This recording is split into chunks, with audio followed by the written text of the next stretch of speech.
మొన్న అన్నాం కదండి డైనింగ్ టేబుల్ అని. నేను మా వారిని రిక్వెస్ట్ చేశాను అనమాట. మామూలుగా అయితే కింద కూర్చొని తింటేనే ప్రశాంతంగా ఉంటుందిలే, కానీ ఇంకా మనకి పెరుగుతుంది. అట్లాగే మా అమ్మ నాన్న కానీ మా అత్తయ్య మామయ్య వాళ్ళు వచ్చినా సరే కింద కూర్చొని తినలేరు కదా. అందుకని నేను డైనింగ్ టేబుల్ తీసుకోండి అని రిక్వెస్ట్ చేశాను అనమాట మా వారిని. ఆయన ఏమన్నారంటే ఇంకా బడ్జెట్లో ఎంతవరకు పెట్టగలం చూసి ఏది మంచిది ఆలోచించి ఈ డైనింగ్ టేబుల్ అయితే పెట్టారండి. ఇదేంటి అంటే ప్లాస్టిక్. మనం ఎప్పుడు మనకు అవసరం లేదు అనుకుంటే ఫోల్డ్ చేసేసి పక్కన పెట్టుకోవచ్చు. లేదు అంటే ఎక్కువ స్పేస్ కూడా ఆక్యుపై చేయదన్నమాట. మనకు కంఫర్టబుల్గా ఉంటుంది. అట్లాగే మనకు అవసరం లేదు అన్నప్పుడు మర్చేసి పక్కన కూడా పెట్టేసుకోవచ్చు అనమాట. అలాంటి డైనింగ్ టేబుల్ అనమాట. మనం ఏంటి అంటే వుడ్ది కొనాలి అంటే కాస్ట్ ఎక్కువ ఉంటుంది. అట్లాగే వాళ్ళు మంచి వుడ్ ఇస్తారు లేదు అనేది తెలియదండి. ఇప్పుడు వాళ్ళు ఏంటి మనం వెళ్ళగానే తలతలా మెరుస్తూ ఉంటాయి. అక్కడికి వెళ్ళి ఓహో చాలా బాగుందని చెప్పి తీసుకొస్తాం. ఇంటికి రాగానే ఏదో ఒక రిపేర్ వస్తుంది, మాది రెస్పాన్సిబుల్ కాదు అంటారు. లేకపోతే దాంట్లోకి పైన వానిష్ పూసేస్తే ఏంటంటే మనకి ఏ చెక్క కూడా అర్థం కాదనమాట. అలా ఉన్నాయి.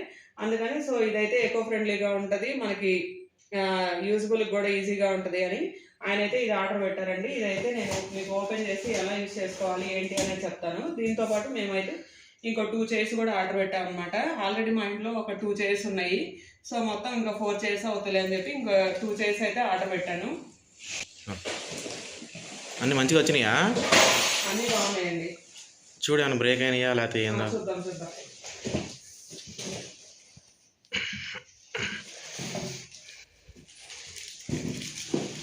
ఓకే, సూపర్గా ఉందిగా. బాగుంది.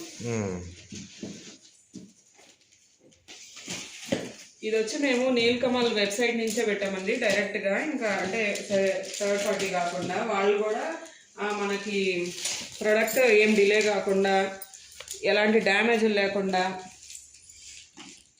ప్రోడక్ట్ అయితే డెలివరీ చేశారు. అన్నీ బాగానే వచ్చినాయి కాళ్ళు అన్నీ బాగానే వచ్చినాయండి. ఇదైతే పైన టాప్ అనమాట, ఇది కింద కాళ్ళు. ఓకే,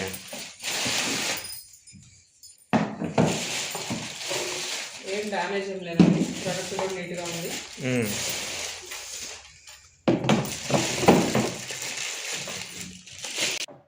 కాళ్ళన్నీ ఫిట్ చేస్తున్నావా? అవునండి, జాగ్రత్త. కరెక్ట్గానే చేస్తున్నా. మా చిన్నగా చిన్నగా చిన్నగా సుకుమారంగా చూసుకోవాలి దాన్ని.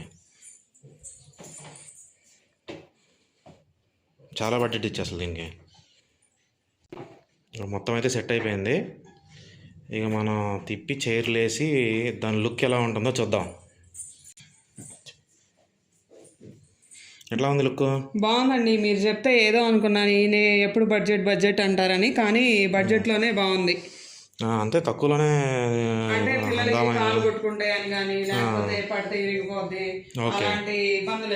సరే, ఇప్పుడు చైర్లు వేసి చూడు ఎట్లా ఉంటుంది ఇంకా దాని లుక్. అండి డైనింగ్ టేబుల్ అయితే అరేంజ్ చేసాము. అంటే లుక్ ఎలా ఉంటుందో చూడటం కోసం. 4 ఉన్న ఫ్యామిలీ కాబట్టి మేము 4 చైర్స్ ఉన్నట్టుగా చేసుకున్నాం. అదే 2 వేరే వేరే కలర్స్.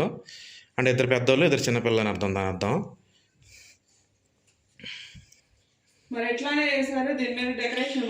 అంటే అట్లానే కూర్చొని తినకూడదు అంటే అట్లానే కూర్చొని అంటే మరి అన్ని ఫుడ్ అనే కాదు, డెకరేషనే ముఖ్యమైపోయింది. సో కాబట్టి ఇప్పుడు మనం డైనింగ్ టేబుల్ని డెకరేట్ చేసుకుందాం. ఒకసారి చూద్దాం ఎలా వస్తుందో లుక్. సో ఇట్లా అయితే అంటే మనకి దీని మీద ఉండే గుడ్డలు వేరుగా ఉంటాయి, ప్లాస్టిక్ గుడ్డల్లాగా. అలాంటిది ఏర్పాటు చేసుకోవచ్చు, లేదన్నా క్లాత్ గుడ్డ అయినా ఇట్లా వేసుకోవచ్చు. ఇక్కడ చూడండి, ఇందాక దానికి ఇప్పుడు దానికి లుక్ అయితే చాలా మారిపోయింది. ఇప్పుడు మనం దీన్ని డెకరేట్ చేసుకుందాం. అంటే ఫ్రూట్స్, మన కర్రీ బౌల్స్, రైస్ బౌల్స్ అవన్నీ ఉంటే ఎలా ఉంటుంది అనేది మనం చూద్దాం. అంటే లుక్ ఎట్లా వస్తుంది. ఇక్కడ చూడండి, మన టేబుల్ మధ్యలో ఫ్రూట్స్ పెట్టుకున్నట్టు. ఇప్పుడు ఏమైతే కనుక ఆల్రెడీ వేడి గిన్నెలు ఎలా పెట్టుకోవాలి అనే దానికి ఒక ఆన్సర్ తీసుకొచ్చేసింది. సో మనకి ఈ స్టోర్స్లో దొరుకుతాయండి. ఇది ఒక 70 రూపీస్ 80 రూపీస్లో ఉంటుంది. దాన్ని ఏమంటారు చేత? ఇది వుడెన్ స్టాండ్ అన్నమాట. అది ఏంటంటే మనకి హీట్ అనేది ఆ టేబుల్కి తగలకుండా నీకు చక్కగా హీట్ నాపుతుంది. మనం ఇట్లా గిన్నెలు పెట్టుకోవచ్చు, కూర గిన్నెలు, అన్నం గిన్నెలు ఇలా పెట్టుకొని 4 సరదాగా ఇట్లా కూర్చోవచ్చు. ఇంకా ఫ్రూట్స్ నేను సరదాగా అట్లా పెట్టాను, కానీ కట్ చేసుకొని పెట్టుకుంటే ఇంకా బాగుంటుంది. ఎలా ఉంది? బాగుందండి. చాలా బాగుంది. ఉమ్. నెక్స్ట్ ఒక రోజు క్యాండిల్ లైట్ డిన్నర్ కి ప్లాన్ చేసుకోవాలి. ఒకరోజు చేద్దాం క్యాండిల్ లైట్. ఎంత పెద్ద ఎంత ఖర్చు పెట్టి తెచ్చుకున్నాక చేయబోతే ఎట్లా? బాగుంది, సెటప్ అన్ని బాగున్నాయి. ఉమ్. మన పిల్లలు కూడా గొడవ చేయకుండా ఉండాలి. చూద్దాం, చేయర్లే. ఇదండి మా ప్లాస్టిక్ డైనింగ్ టేబుల్. ప్రస్తుతానికి అయితే ఇలా అరేంజ్ చేసుకున్నాము. కొంచెం మనకి పక్కన పెట్టుకున్నా కూడా ఇబ్బంది ఏమి ఉండదు. ఓకే. మీ అందరికి ఎలా ఉందో కామెంట్ చేయండి. నాకైతే బాగుందండి. Okay, good, very good.